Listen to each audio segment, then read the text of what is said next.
Qu'est-ce qui, aux yeux de Dieu, a le plus d'importance concernant nos vies? Est-ce que ce sont nos actes méritoires ou nos faits admirables, notre position sociale, notre excellente réputation? Et si l'Évangile nous faisait entendre un autre son de cloche? Bienvenue sur Allô la vie, le podcast qui te dit tout sur le Jésus de l'Évangile, cet Évangile qui bouleverse depuis 2000 ans des millions de vies, dont la mienne. Je m'appelle Mathieu M. Avec mes invités, je désire te communiquer l'espérance qu'ont fait naître en nous l'exemple extraordinaire de Jésus et sa passion sans limite pour les êtres humains. À toi qui rêves d'un port sûr où amarrer le bateau de ton existence, à toi qui rêves d'une nouvelle manière de vivre, ce podcast est pour toi.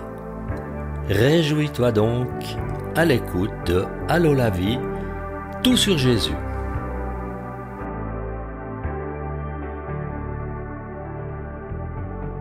Dans les 2 épisodes précédents, il s'est agi de l'enseignement de Jésus.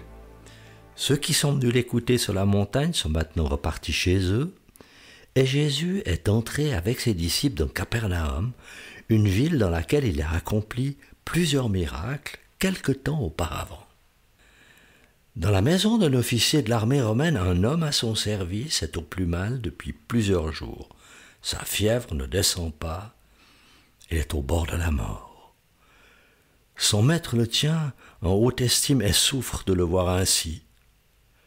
Ce matin-là, un médecin réputé se tient près de lui, mais il doit bien admettre que toute sa science se révèle inefficace, que son patient ne va pas survivre à ce qui le ronge. Dans son coin, une servante de la maison, après avoir longtemps hésité à lui parler, s'adresse à son maître d'une voix pas très assurée. « Maître, je connais quelqu'un qui pourrait guérir ton esclave préféré, mais je ne sais pas si... » Même le meilleur médecin que j'ai appelé n'a aucun espoir, c'est fini. Mais toi, tu connaîtrais quelqu'un qui pourrait faire mieux que cette sommité? Mais de qui me parles-tu? Maître, il s'agit de Jésus, un prophète de Nazareth, qui a déjà fait de nombreux miracles ici même. Peut-être que lui... Des miracles comme quoi? Il a fait marcher des paralytiques, voir des aveugles, entendre des sourds. Il a une très grande puissance qui lui vient de Dieu, ça j'en suis sûr.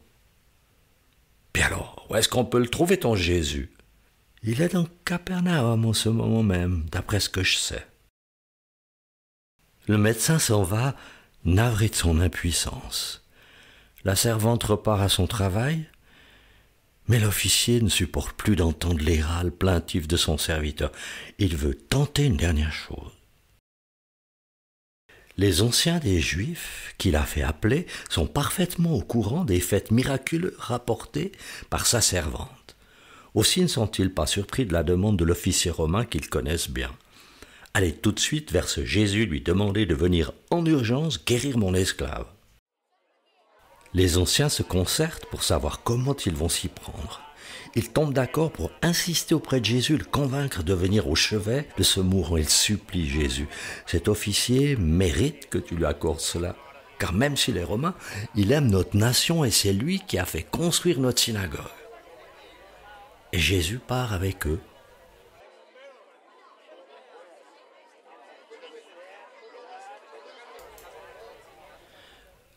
En attendant le retour des anciens, l'officier réfléchit à sa démarche. Est-ce qu'ils sauront vraiment convaincre ce prophète de venir? Est-ce qu'il viendra même assez vite pour sauver mon serviteur? Je vais envoyer mes amis très proches, ils sauront transmettre ma demande. À la suite de Jésus, ses disciples, les anciens et une foule se mettent en route. Le groupe n'est plus très loin de la maison de l'officier, quand ils voient quelques personnes venir à leur rencontre. Ils ont un message de leur ami qu'ils adressent à Jésus. « Seigneur, ne prends pas tant de peine, car je ne suis pas digne que tu entres sous mon toit. C'est aussi pour cette raison que je n'ai pas jugé bon d'aller en personne vers toi. Mais dis un mot, et mon serviteur sera guéri. En effet, moi aussi je suis un homme soumis à des supérieurs, et j'ai des soldats sous mes ordres. Je dis à l'un pars, et il part, Un autre vient, et il vient, et à mon esclave fais ceci, et il le fait. En entendant les paroles de l'officier, Jésus est enthousiaste. Il se tourne vers la foule qui le suit et leur partage son admiration. Je vous le dis, même en Israël, je n'ai jamais trouvé une aussi grande foi.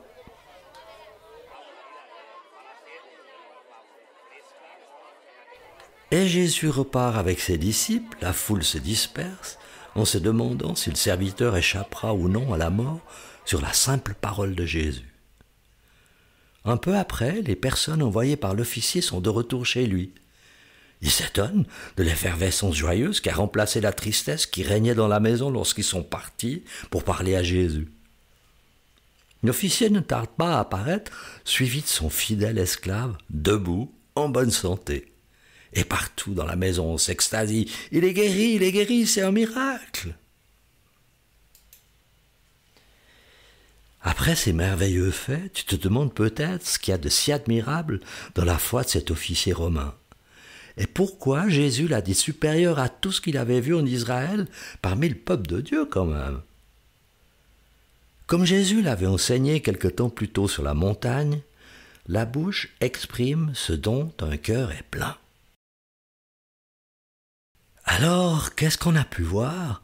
C'est de quoi le cœur de cet officier romain est plein. D'abord, c'est l'humilité. Il dit « Je ne suis pas digne que tu entres sous mon toit ». Alors, à l'image des anciens de la ville, elle aurait pu mettre en avant ses qualités, son affection pour son serviteur ou ses bienfaits envers la ville et la synagogue qu'il avait fait construire. Au contraire, il se dit indigne. Deuxièmement, son cœur est plein d'une foi profonde parce qu'il dit « Seigneur, un mot de toi suffira à guérir mon serviteur ». Il croit que l'autorité de Jésus sur la maladie est équivalente à l'autorité qu'il possède lui-même dans l'armée où il sert. Je dis un mot et ça se fait. Sa bouche exprime ce qu'il a dans son cœur. Sa foi surpasse son indignité personnelle, celle qui ressent un Romain comme soldat occupant. Certaines personnes ont tendance à croire que le passage obligé pour plaire à Dieu, c'est de cocher des cases bien précises, de remplir des conditions qu'elles ont souvent elles-mêmes définies. Ici, ce qui a déclenché l'admiration de Jésus, c'est l'humilité alliée à la foi de l'officier romain et non pas son affection pour son serviteur, ni ses bonnes œuvres envers la communauté, ni son amour pour le pays des Juifs. Ce qu'il faut se dire, c'est que dans la rencontre avec l'Évangile, c'est aussi ce qui va compter aux yeux de Dieu. Donc ce ne sera ni le talent de celui qui prêche, ni sa notoriété, son niveau intellectuel, mais la foi avec laquelle tu recevras l'Évangile là où tu te trouves, qu'importe qui tu es, qu'importe ce que tu vis à cet instant. Un jour moi-même, après avoir entendu l'Évangile, j'ai dit « Mais Seigneur, je suis indigne de toi, mais dis seulement un mot, je serai pardonné de mon indignité et tu me donneras une nouvelle vie. » Et c'est alors ce qu'il a fait pour moi. C'est aussi ce qui me pousse aujourd'hui à demander dans mes prières à Jésus qu'il dise un mot pour tous ces besoins que plusieurs personnes m'expriment sur les réseaux sociaux quand ils ont entendu mon podcast. Et je fais cette prière. Seigneur, je te prie pour tous ces gens malades, dans l'extrême pauvreté, dans l'adversité, dans les problèmes. Ceux qui sont sans espoir, abandonnés de tous dans la crainte. Déverse, Seigneur, ton amour infini dans le cœur de quiconque te fait une place dans son propre cœur.